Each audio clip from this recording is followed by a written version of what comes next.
For over 30 years, The Legend of Zelda was defined by a rulebook, a hero, a princess, and a certain number of dungeons, and a clear path to victory. It was a formula that gave us some of the most beloved games of all time. But formulas repeated over and over can start to feel like cages. By the mid-2010s, a whisper was growing louder among fans and critics. The franchise felt predictable, its structure a little old, its world too small for modern games. Facing a crisis of its own making, Nintendo did the unthinkable.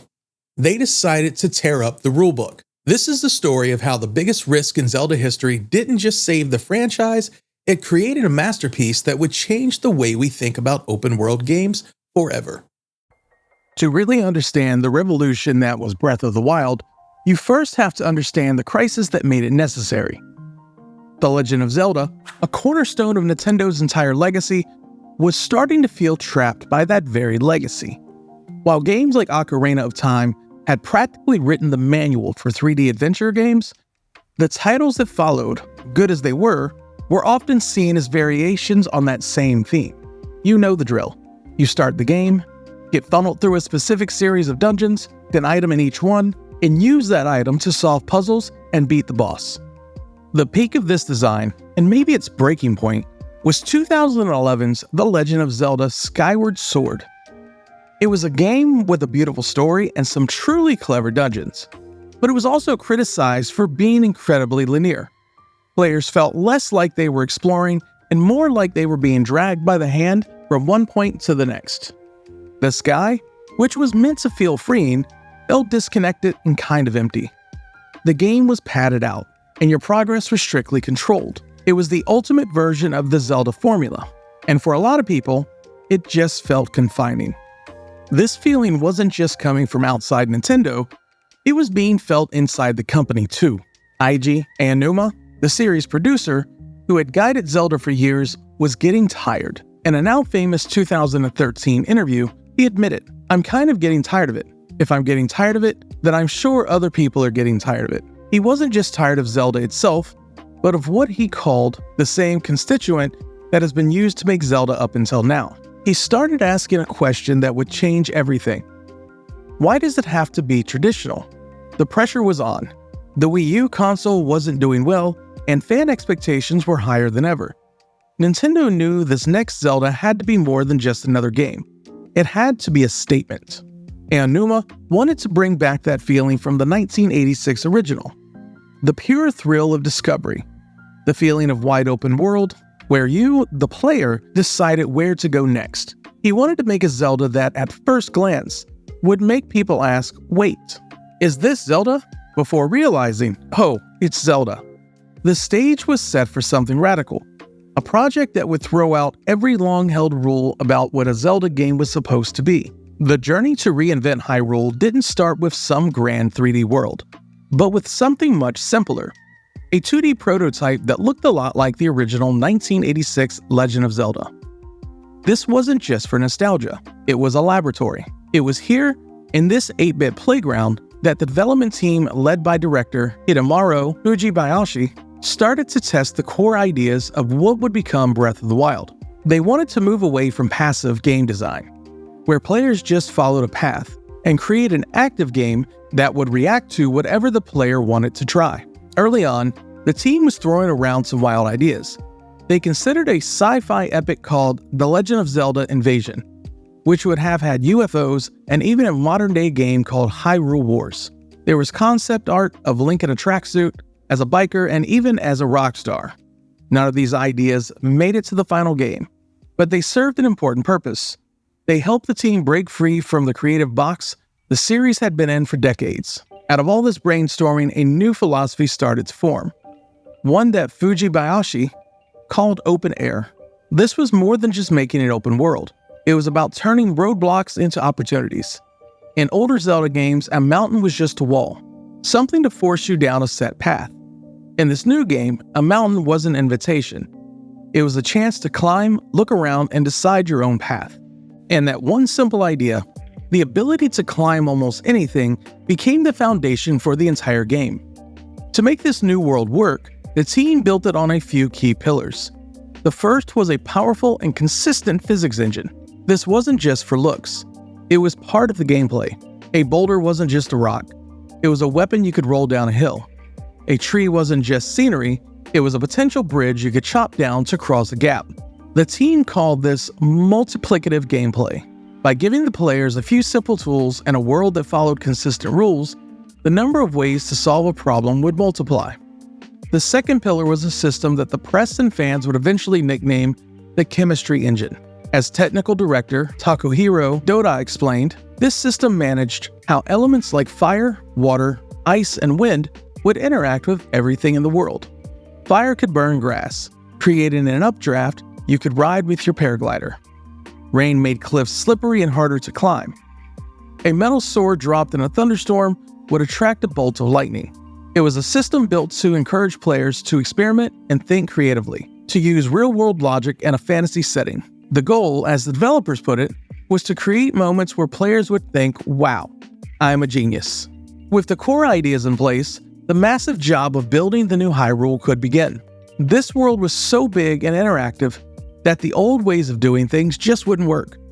For this, Nintendo brought in help from Monolith Soft, the studio famous for creating the huge worlds of the Xenoblade Chronicles series. While Monolith had helped with art on Skyward Sword, their role here was more specific. They lent their expertise in large-scale level design, helping the main Nintendo EPD team craft the world's topography to make a landscape that wasn't just big, but also sparked curiosity at every turn. This design was guided by a concept that art director Satoru Takizawa and his team called the Triangle Rule. As you move through the world, you consistently see triangular shapes on the horizon, mountain peaks, the tops of towers, or a strange building in the distance. These shapes act like subconscious signposts, pulling you forward without needing a bunch of icons on your map. The landscape itself is the guide. This show, don't tell idea was everywhere.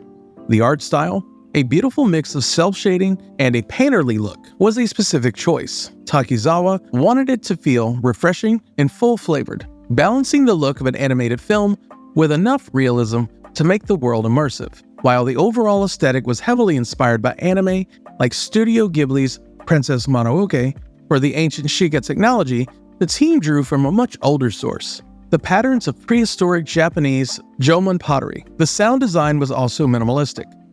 Unlike older Zeldas, with their constant heroic music, Breath of the Wild often uses silence.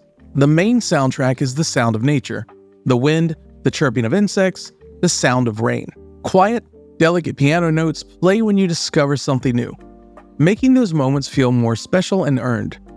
This quietness makes the world feel huge, and at times a little lonely, which fits the game's story of a kingdom in ruin. Of course, creating a world this complex brought its own problems. How do you even test a game where everyone's path will be different? In a move that producer Aonuma worried would mess up their schedule, the team tried a new playtesting strategy. Near the end of the development, all 300 staff members stopped what they were doing and spent a full week just playing the game. This wasn't just about finding bugs. It was about feeling what it was like to be a player and making sure the promised freedom was a real, tangible thing. On March 3, 2017, The Legend of Zelda: Breath of the Wild launched alongside the brand new Nintendo Switch. It wasn't just a successful launch. It was a landmark moment for gaming. The game received universal praise, getting perfect or near perfect scores from almost every outlet and winning hundreds of Game of the Year awards. It was also a massive commercial success, breathing new life into the Zelda series and giving the Switch the killer app it needed right from the start. But its real impact wasn't just the numbers. It was in the stories that players started sharing.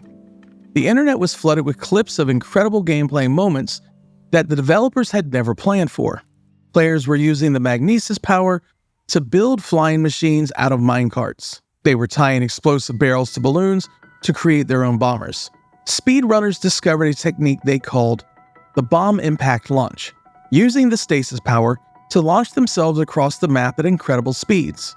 The multiplicative gameplay at the heart of the game had turned Hyrule into a massive sandbox for player creativity. This freedom changed the way players thought about the game world. Instead of asking, "What am I supposed to do here?" players started asking, "What can I do here?" It was a revolutionary shift. It felt less like you were playing a story someone else wrote, and more like you were writing your own adventure. The ripple effect across the game industry was immediate. Developers of other open-world games took notice. Titles like Genshin Impact and Immortal Phoenix Rising would draw direct inspiration from its mechanics. Sucker Punch mentioned it as an influence on the look of Ghost of Tsushima. Hidetaka Miyazaki, the creator of the Souls series, pointed to Breath of the Wild as an inspiration for Elden Ring. It had provided a new blueprint, proving that an open world could be more than just a big map with checklists. It could be a physics sandbox and a canvas for discovery. It raised the bar for what players expected from the genre, shifting the focus from just size to the depth of interaction. This game sparked a level of creativity that people are still talking about today. What was your best I'm genius moment in Breath of the Wild? That time you solved a shrine or beat an enemy in a way that felt like it was completely your own idea? Let me know your story in the comments. Breath of the Wild is a game built on beautiful contradiction. It was a radical departure from the series' past, but also a profound return to its origins. By finding the courage to tear down the rules it had spent 3 decades creating, the linear dungeons, the gated progress, the predictable items, Nintendo rediscovered the simple, powerful magic of the 1986 original, the pure, unfiltered joy of discovery. It took a series that was in danger of feeling stale and turned it into a new standard for interactive design. The legacy of Breath of the Wild isn't just the games it inspired, but in how it changed our idea of what a Zelda game even is. It proved that the spirit of Zelda isn't about a specific set of mechanics, but a feeling, the thrill of climbing a hill to see a new world open up in front of you, the curiosity to see what's over the next horizon, and the courage to step into the unknown. It created a foundation so strong that it led to a direct sequel, Tears of the Kingdom, which took that multiplicative gameplay and pushed it even further. In the end, the story of Breath of the Wild is a story of a huge risk that paid off beautifully. It's the story of creators who, by getting tired of their own formula, had the wisdom to listen, the courage to change, and the genius to build a world that felt, for the first time in a long time, truly legendary. The old rulebook is gone. In its place is a blank map, just waiting for new heroes to draw their own path. If you like this look into Zelda's history and want more retro deep dives and gaming stories like it, consider hitting subscribe and that bell notification. That way you get alerts when I put out more content just like this. With that said, thanks for coming along on this adventure through Hyrule's boldest chapter. Until next time, keep exploring, stay curious, and as always, keep on gaming.